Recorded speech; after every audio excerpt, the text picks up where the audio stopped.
അശ്വതേ, അജാസേ, നിങ്ങളെ ടീം മാറുന്നാ? നിങ്ങൾ കുറെ കാലമല്ലേ കരയുന്നത്, ഇനിയെങ്കിൽ നിങ്ങൾക്ക് സന്തോഷിക്കണ്ടേ? ഫിഫ സപ്പോർട്ട് ചെയ്യുന്ന ടീമിലൊന്നും ഞമ്മളില്ല, കുമ്പിട്ടിരിക്കാടാ. ഫിഫ എന്തുകൊണ്ടാണ് അർജന്റീന സപ്പോർട്ട് ചെയ്യണേ? ഇല്ല ചങ്ങായി, മാർക്കറ്റിങ്ങിന് വേണ്ടിട്ട് ഫിഫക്ക് ഓരോ പൈസ കിട്ടും. എന്നാ ഞാൻ 2 ചോദ്യം ചോദിക്കാം.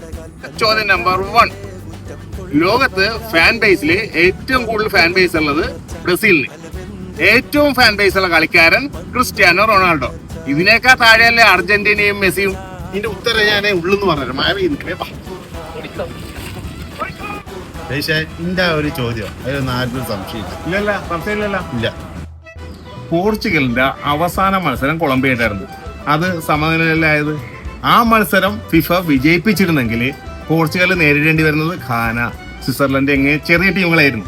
അവസാനം പോർച്ചുഗൽ സെമി ഫൈനൽ കളിക്കേണ്ട ആരുമായിട്ടായിരുന്നു? അർജന്റീനയായിട്ട്. അങ്ങനെയാണെന്ന് ആലോചിച്ച് നോക്കിയേ, പോർച്ചുഗൽ അർജന്റീന മത്സരം ഫിഫക്ക് കോടികൾ വരാം.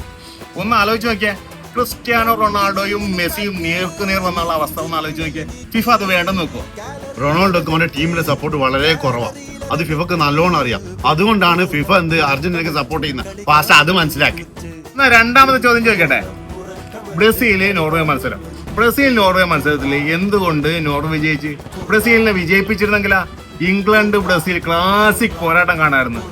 അതും ചെയ്താ ഫിഫ. ഇവിടെ ബ്രസീലാണ് വിജയിച്ചിരുന്നെങ്കിലാ. ലോകത്തിലെ ഫാൻ ബേസിലുള്ള 2 ടീമുകള് ബ്രസീലും അർജന്റീനയും നേർക്കുനേർ വരികയിലായിരുന്ന ഫിഫ അത് ചെയ്താ? അതല്ല ഓക്കെ, നീ പറഞ്ഞ ഡീറ്റെയിൽസ് എനിക്ക് കിട്ടിയ ചാറ്റ് GPT നോക്കി അതെല്ലാം കിട്ടിയല്ലേ? ഒന്ന് മിണ്ടാണ്ട് കജാസ് എണീച്ചോ. ChatGPT അർജന്റീന അല്ല കുത്തി കുത്തി കുത്തി കണ്ടുപിടിച്ചു തന്നെ ഒരു ChatGPT വർത്താനം കൊണ്ടുവന്നു ഓടുകയാണ്.